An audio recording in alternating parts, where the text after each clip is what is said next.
This is College Matters from the Chronicle. Then you start to get into tricky territory. If you're storing nothing in your own brain, then how do you make sense of new information? You can offload to such a degree that your mind, on a particular subject anyway, becomes almost like a blank slate, and you have to turn to the AI. Well, you can't always turn to the AI. The widespread shutdown last week of Canvas, an online learning management system used by thousands of colleges and schools, upended final exam season on many campuses and snarled higher education writ large. The episode, prompted by hackers seeking ransom, was another reminder of how much higher ed has transformed over the past decade. From online instruction to the electronic tracking of student progress to the use of AI, colleges and universities are leveraging technology like never before. Students are technifying their approaches to education too, often outpacing their instructors in the realm of AI. And all of this seems to be happening for one primary reason: efficiency. But what happens to education when it's built for speed? That's the question we'll dive into today with my colleague Beth McMurtry, a senior writer at the Chronicle of Higher Education. Beth, welcome back to College Matters. Thanks, Jack. Good to be here. So tell us about the Canvas hack. What exactly happened? Canvas is a learning management system used by about half of all of the colleges in North America. It's basically a one-stop shop. Professors put their syllabus in there, their lecture notes, their assignments, quizzes. They even post grades and communicate with their students through Canvas. Meanwhile, students use Canvas to submit their work and communicate to their professors. So last week, Shiny Hunters, a hacking group, claimed that they had hacked the system and retrieved data from more than 275 million people across nearly 9,000 schools. And they demanded a ransom from Instructure, which is Canvas's parent company, and threatened to release that data if they didn't get the ransom. All of a sudden, Canvas went offline last Thursday, right in the middle of finals on a lot of campuses. There was complete chaos for about 24 hours or so. And then on Monday night, Instructure announced that it had reached an unspecified agreement with the hacking group. The company said that all data was returned to them and that Canvas is fully back online, but this experience really unnerved a lot of people. It exposed true technological vulnerabilities, and it showed just how dependent the basic infrastructure of teaching has become on technology. Yeah. We had a little experience in my house, Beth, with this, that my son, who is in 8th grade, got the notification that Canvas was shut down and couldn't do his homework. He was, of course, devastated by this development. As one of our colleagues put it, a Canvas hack is the new snow day, I think, absolutely. in education. But everything seems to be back to normal, as you said, but it did expose this larger set of vulnerabilities. I am curious, as someone who covers teaching and learning for us, do you see a bigger story behind the Canvas shutdown? I do. I think we really should examine why learning management systems like Canvas are so central now to the infrastructure of higher education. I mean, they're popular in one fundamental way because they maximize efficiency. As I said, it's a one-stop shop. And there is enormous pressure on colleges right now to educate and graduate students efficiently. You see more and more colleges talking about offering 3-year degrees. We know that students have been doing that sort of informally for years now through dual credits and AP credits. We've got all sorts of tech tracking student progress through a lot of data analytics and early warning systems. I've written about some of this tech. It started from a very good place. A lot of colleges don't have great 4 or 6-year graduation rates, and they wanted to catch these students before they failed out. But what it ended up doing, I think, is changing the way we think about education. It's supposed to be fast now, and it's supposed to be measurable.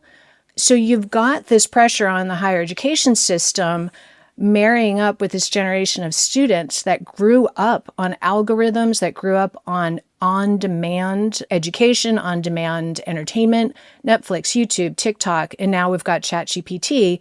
So this idea of a frictionless, speedy, and efficient system is extremely familiar to students. I mean, they started with Canvas in K-12, right? LMSs have been around their whole sort of lifetimes as far as they're concerned. Right. And so what Canvas does, or I don't want to pick on Canvas in particular, but what learning management systems do is they present learning as a series of tasks that you need to complete. And it breaks sort of the experience of taking a course into these tasks. And as one professor told me, students just end up waiting for the ping. They wait for the ping that tells them that something is due at midnight or something is due on Friday. And you can see the problem here, right? When you reduce education to a series of tasks to be completed, skills to prove that you have, why wouldn't a student start to think about that in terms of, outsourcing their work to AI or giving it minimal attention because they see it as busy work when it's actually foundational to a deeper understanding of what they're supposed to be studying in college? Yeah, it seems like it speaks to this more classic tension that we talk and think a lot about, which is that there's a lot of pressure from various constituencies, whether it's state lawmakers or federal oversight or the students themselves or their parents, to help students get in, get out, get a job. But then there's this other romantic notion of college as this very open-ended learning environment where you are going to engage in a process of discovery that helps you become the person that you're going to be.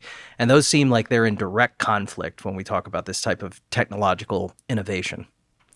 I think they are. And I think professors in particular are kind of stuck in the middle of this conflict because they want their students to have the deep and meaningful experience. They want to see their students struggle and wrestle with complicated ideas.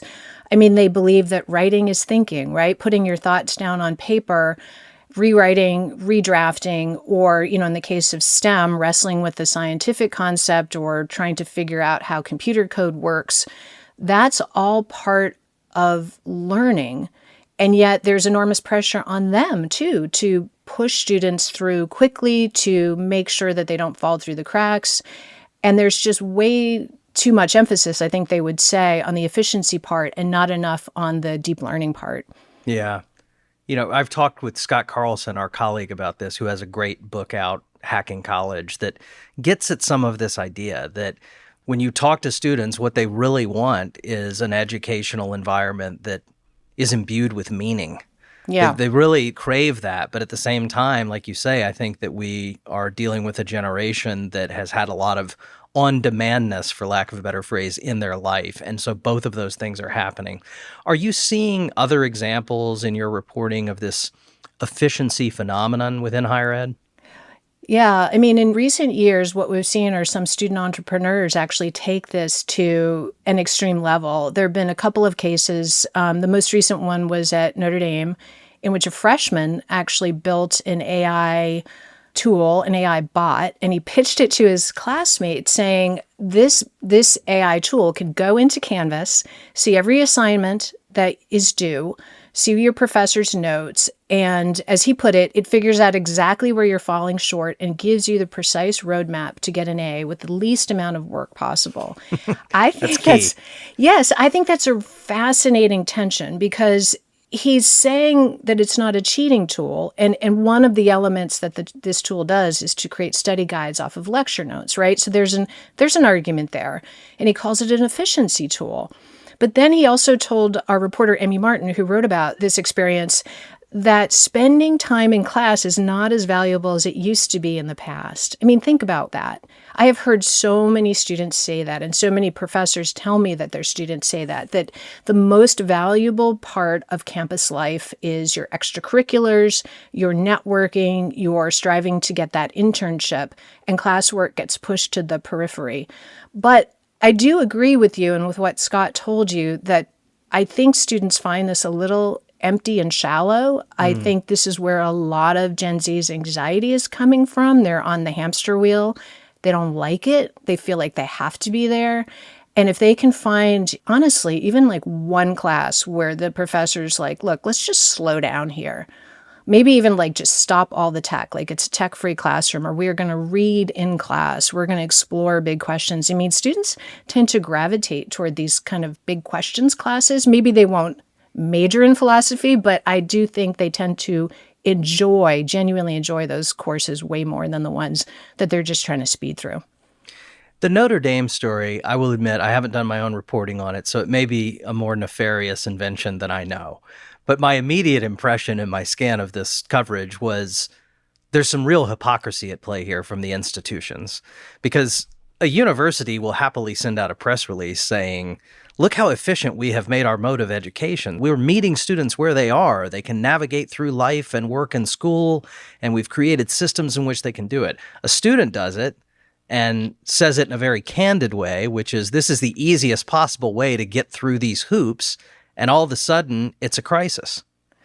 Yeah. I mean, I think there's quite a difference between the types of tech that colleges are using to create this kind of efficiency mechanism, but I think they're underestimating the message that it's sending to people on campus. I mean, I did this story recently on grade inflation and why that exists. And a lot of what's around that has to do with the messaging that professors are getting, that if your students are struggling, the answer isn't to give the students extra academic support so they can succeed. The message is to get them through your class by reducing your rate of what they call DFWs, Ds, Fs, and withdrawal rates. And the easiest way to do that is just to boost grades rather than to figure out ways to boost those students' actual understanding of the material. And we know that a lot of colleges really need students, right? Like it's rare that a college can turn away students. Most colleges accept the majority of students who apply, and they know that if they get a reputation of being academically tough, then that potential market might turn to a neighboring college. So there's a lot of mixed messaging, like you said, around what the purpose of college is and how hard to push your own students. And I think that grade inflation debate ties into this larger creeping notion that we're not sure what these kids really know. And it strikes me that post-COVID, we've done a lot of reporting on the fact that students are coming into college with skill sets that are challenged in a lot of areas. You and I have talked extensively about their difficulty reading long passages, paying attention to a long passage, professors who would never assign a novel, for example. You and I have talked about that. It strikes me that, going back to the Notre Dame story and some of the other clever things students have done with AI, that we have this interesting nexus, which is students coming in with real learning deficits and at the same time having access to technologies that helps them mask those in ways that they never would before, which is creating a lot of confusion about what people actually know when they graduate, I feel like. I would say that's the challenge around AI right now.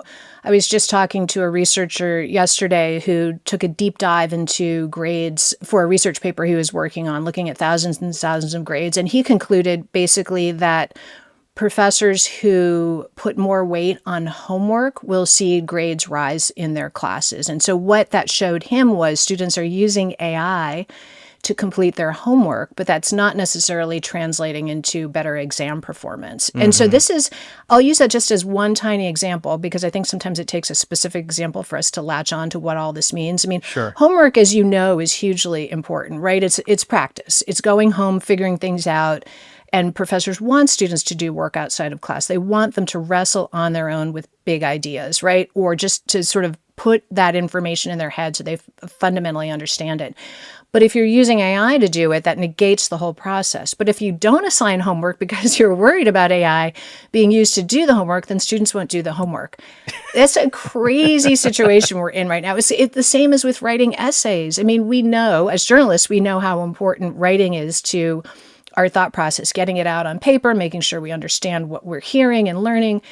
And if you stop assigning writing outside of class because you just assume students will use AI and therefore you can't really grade it because you don't know what you're grading, and you don't do any writing or you just do it in class in 45 minutes, that is a fundamentally different education experience. And I don't know. I don't know what the answer to that is right now. Well, you're getting at, does the grunt work matter?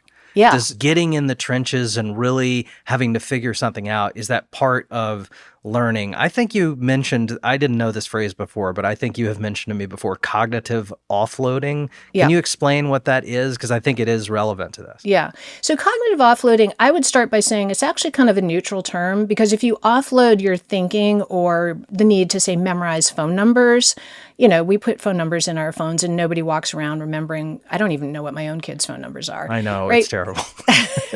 So there's a who cares element to that. Same with Google Maps. But if you say to yourself, I don't really need to understand the scientific principle or formula because I can just call it up on my phone, the calculator equivalent is there too. Then you start to get into tricky territory. If you're storing nothing in your own brain, then how do you make sense of new information? You can offload to such a degree that your mind on a particular subject anyway becomes almost like a blank slate, and you have to turn to the AI. Well, you can't always turn to the AI, and you can't, particularly in the working world, it's so complicated. You can't always have your phone or your chat GPT by you to sort through things. And that's the negative form of cognitive offloading. I will say that I pretty firmly believe that most students don't want to cheat with AI. The surveys I've looked at show that they have the exact same concerns their professors do about cognitive offloading. They worry that AI is making them lazy and sometimes it's making them dumb. I think the challenge for students and professors together is to figure out the appropriate use of AI. And students need tons of guidance, like in-the-moment guidance, class-by-class guidance of what's an appropriate use and what's not, what can AI do and what can it do, when should you never use it, when is it okay to use it. And that's something that I don't think those conversations are happening enough in college campuses. I am also not certain that the professors know the answers to all those questions either. This is so new. It's what they call a wicked problem. It's hugely, hugely messy right now. Stick around. We'll be back in a minute.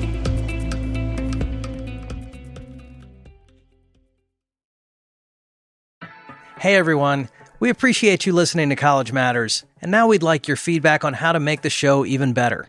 We hope you'll take a few minutes to complete our new audience survey. Go to chronicle.com/podcast survey.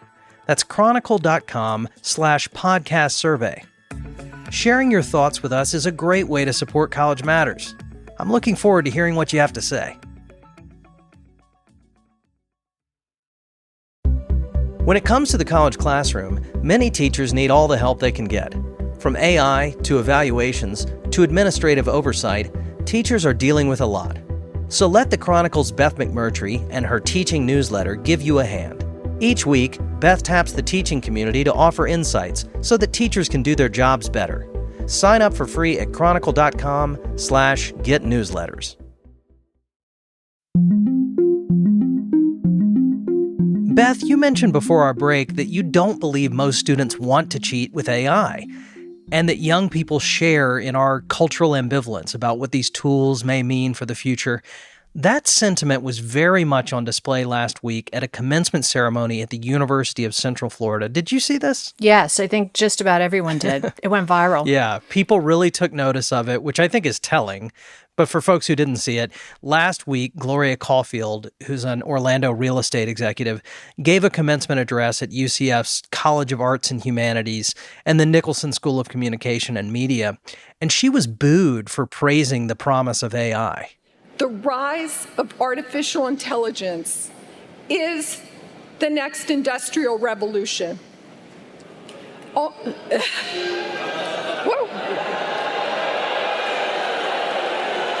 What happened? Okay, I struck a chord. May I finish?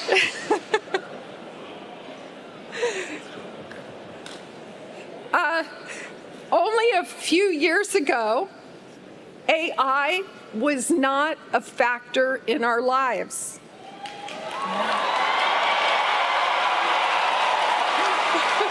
Okay, all right. Okay, we've got a bipolar topic here, I see.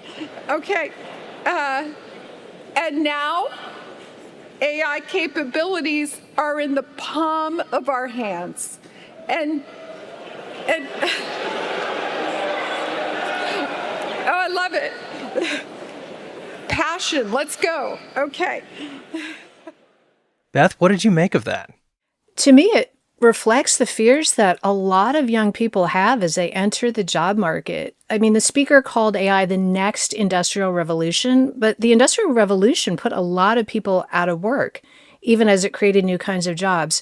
And it seems like young workers are the most vulnerable here. I also think their anger is proof that a lot of students genuinely think AI is bad news. It's bad for the environment, bad for creativity, bad for humanity in general. Right. And that's an argument that you might expect from students in the humanities. And I think some people have looked at this UCF clip and said, oh, these are liberal students who are afraid of big tech. But the alarm about AI isn't limited to English majors or English professors. There was a guest essay last year in the New York Times called AI Killed the Math Brain. I don't know if you saw that, but the writer was Leif Weatherby, who directs the Digital Theory Lab at New York University. And he made the case that AI is actually more of a threat to computer coding than it is to college essays. His larger point is that an over-reliance on AI has the potential to create an enumerant society. That was a new word for me, but it means what you think it would. No one can really understand math in the future. That's a big fear. Yeah, I think that makes total sense. I think probably as a society, a lot of us are, what is it called? Enumerate? Yes. Yeah. For me and you, it doesn't matter so much, but for the next generation of computer science majors, I think that's hugely problematic. I have certainly seen computer science professors talk about the challenge of students turning to AI.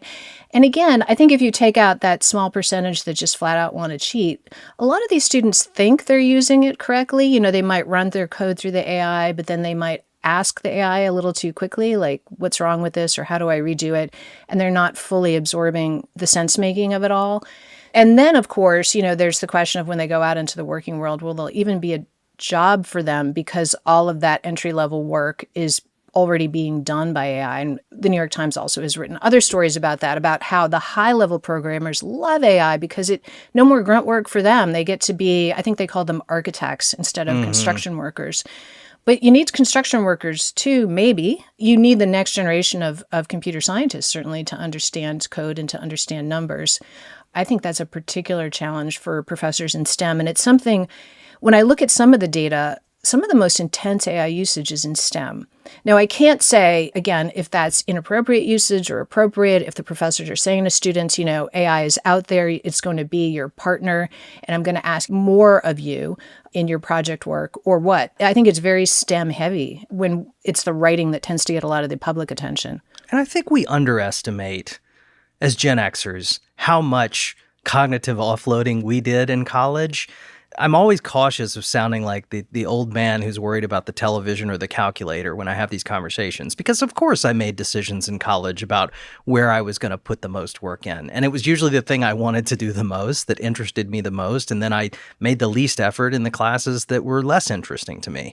So I don't know that this is an entirely new human phenomenon as much as we now have this technology that facilitates it in a way we didn't before. I think you're right. I think the guardrails have been lowered to protect us against our own foolishness, right? So I'm just thinking about when it was midnight in 1992. Like, what? Who did you turn to? Take us there. You're really smart roommate. Right. But now, I mean, gosh, AI can do everything for you, and you might hate yourself in the morning, but there it is.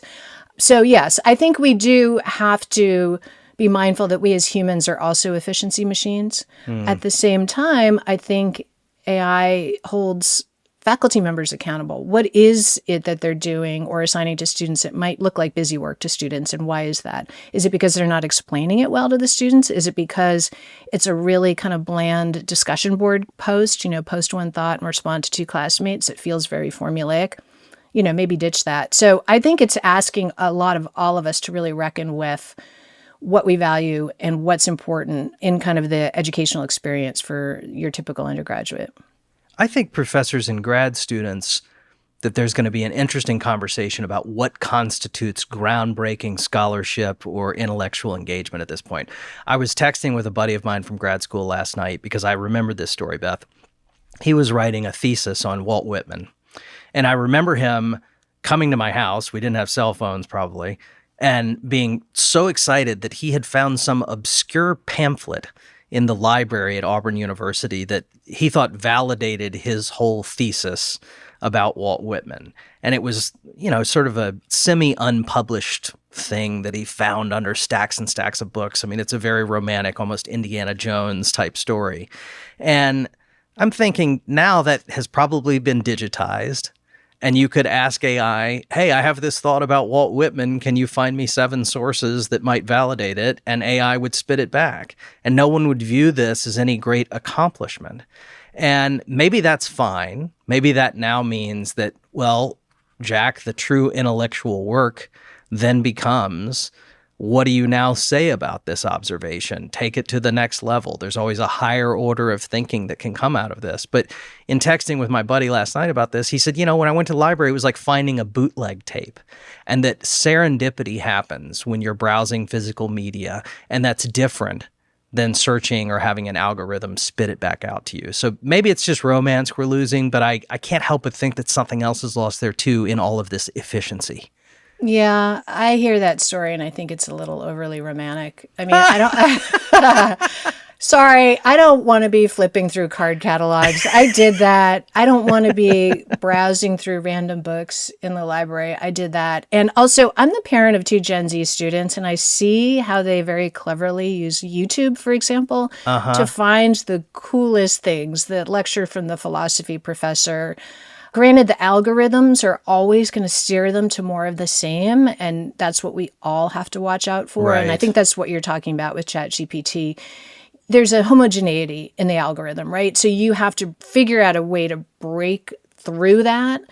But I'm not going to I will mourn the loss of physical books. I have a library card. I need to say that on the record. I go to the library at least once a month. So I'm not, okay. I don't mean to say that I'm a technophile, but I think that you can make of digital media what you will. You can do as much with it or as little with it as possible, and you can still wander through the digital landscape.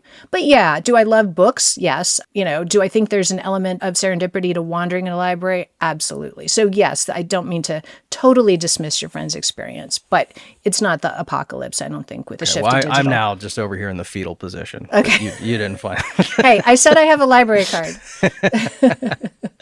Well, when I think about what both students and institutions are saying, I hear a lot of corporate speak, really. Words like efficiency, productivity, streamlining, these are all sort of industry buzzwords. And what I've been intrigued about with this conversation is how much has changed in the way that rhetoric is being spun.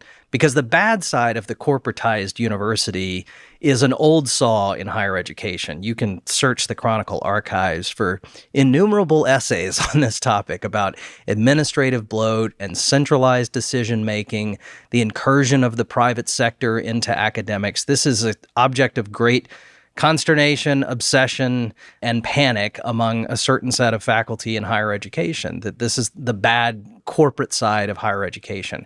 What's happening here is an interesting inversion. Instead of universities corporatizing and looking rapacious and money hungry, they're saying, hey, being more corporate, being more efficient is actually a force for good. A university that functions like a private corporation is not only efficient, but it's also faster and cheaper and more accessible. And it strikes me that you might even say it's less political, because if you are marginalizing the professor to irrelevance, then the machine is taking over. The machine is perhaps apolitical in the delivery of this information, although I'm sure we could have a fun debate about that. The university becomes this sort of benevolent machine that is building a better workforce. I think that's just a huge change in the way we're looking at the rhetoric around the idea of the corporate university. Again, I don't think the resistance is over, but to hear students and universities saying, we have to get faster, we have to get more efficient, we have to get almost more corporate, is a striking turn to me. Yeah, I mean, I think people have been talking about the rise of the neoliberal university for a long time, and I think it's pretty much here, and that's the model that is the most successful. When you were talking, I was thinking about the story I wrote about Old Dominion University earlier this year, and the tensions there really manifested this. So Old Dominion is a large public university, but it's seen a shrinking on-campus enrollment for years. Where's the growth? The growth isn't online. And where's the most demand? The most demand is 8-week asynchronous courses. This is what students want. And a lot of their students are working adults. Last year, they basically said, okay, we're going to take all of our online courses, and they have a lot because they've been doing online for decades, and we're going to take all of the 16-week ones, turn them into 8-week courses, asynchronous, because this is the best way to serve the student population, and this will also keep us afloat. Let's go. And the faculty are like, well, wait a second. Where's the differentiation here? Where's the recognition of what subjects are best to teach in this environment and what not? Can you teach math or language in this accelerated course? What about the students who actually want real-time conversation with classmates? Are they just going to go somewhere else? And, when I was reporting that story, I was just thinking, the administration fully believes that it is doing the right thing. It's doing the right thing financially. It's doing the right thing by students. And the professors also believed that they were doing the right thing. I don't know about the financial part of it, but certainly the academic, the pedagogical part of it, and what students need maybe versus what students want. Yeah. And that's, to me, encapsulates that exact tension that you're talking about. Well, and we don't know. It's like pornography. I know it when I see it. No one knows how fast earning a degree is bad, but people have a sense that 3 months is too little time. Right. And there was a story in the Washington Post recently about people earning degrees in just that amount of time. I think the focus was on the University of Maine. Is that right? Yeah, or the Presque Isle campus. Yeah. I mean, that's interesting. We can't really pinpoint what is too fast, but there is a sense that something is too fast. Right. I don't know that your average person would buy the idea that you can earn an undergraduate degree in 3 months. I know the administration of that campus and some other campuses that make this possible would say, well, look, these are working adults with a lot of life experience and work experience. They're importing credits from elsewhere. They're doing what they call competency-based learning, which basically means if you can pass the test, you succeeded in that course. But, there's no class time. There's no conversations with classmates. There's just not a lot of time that you can spend on these subjects. And I think it just taps into something that we as humans understand about learning. True learning is hard and it's difficult. And certainly it should take more than 3 months to get a degree. Well, and to do this fast, we see institutions leaning on faculty and even the materials that faculty have produced. There was an interesting story within the last month, I think, about Arizona State's atomic program. Yeah. What did you make of that story? That was a pretty wild story. I mean, Arizona State is definitely on the cutting edge of tech. I mean, they've been doing some really interesting things. So what they did with Atomic is, it's a pilot, I should say, and they created this platform that apparently for $5 a month, you can create personalized courses. I suppose it works by saying, you tell the AI, I want to take a course in X, and then it scrapes Canvas for recorded faculty lectures, slide decks, quizzes, and it assembles a course. Couple problems there. They didn't even talk to faculty about this. They didn't ask faculty. And then some of the courses don't make any sense. Professors were saying, look, it mashed up two completely different concepts. It took a clip of an hour-long lecture, that I gave on something, and it was provided without context. Maybe it even misspelled or misrepresented a term.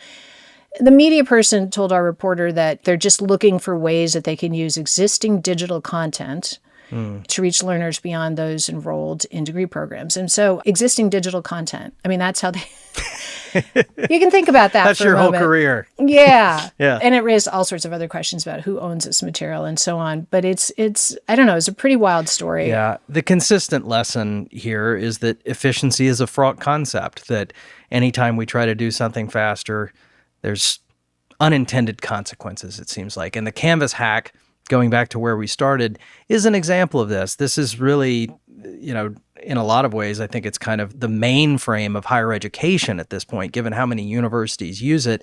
And when it went down, I saw a lot of predictable talk on X and other places about that we need to go back to the Stone Age. This is a siren ringing out that's saying, bring back the Blue Book, go back to all in-class work, get rid of all of these systems. Does that seem at all realistic to you at this point, Beth? I think it's a realistic stopping point or way station into the future, because that is really right now. If you want to see what's in your students' brains, you have to test them in class, maybe not with an actual Blue Book, but you have to test them in a tech-free environment if you want to know what they actually know and understand. But how long can that go on? I mean, how are we going to reckon with this technology that is in everything? It's in our email, it's in our Google Docs, it's just one click away from everything we do. And then, as we all know, employers are going to say to recent graduates, well, what can you do with AI? So I think it's a hugely complicated, messy problem that we're going to be wrestling with for quite a long time.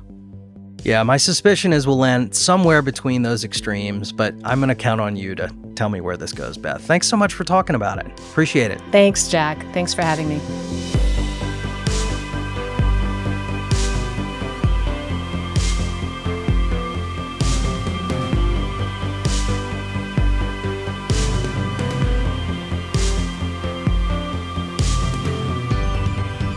College Matters from the Chronicle is a production of the Chronicle of Higher Education, the nation's leading independent newsroom covering colleges. If you like the show, please leave us a review or invite a friend to listen. And remember to follow on Apple Podcasts, Spotify, or wherever you get your podcast so that you never miss an episode. You can find an archive of every episode, all of our show notes, and much more at chronicle.com/College Matters. If you'd like, drop us a note at collegematters@chronicle.com. We are produced by Rococo Punch. Our Chronicle producer is Fernanda Zamudio Suarez. Our podcast artwork is by Cottrell Thomas. Special thanks to our colleagues Brock Reed, Joshua Hatch, Jillian Atelsik, Sarah Brown, Ron Coddington, Scott Seymour, Carmen Mendoza, and all of the people at the Chronicle who make this show possible. I'm Jack Stripling. Thanks for listening.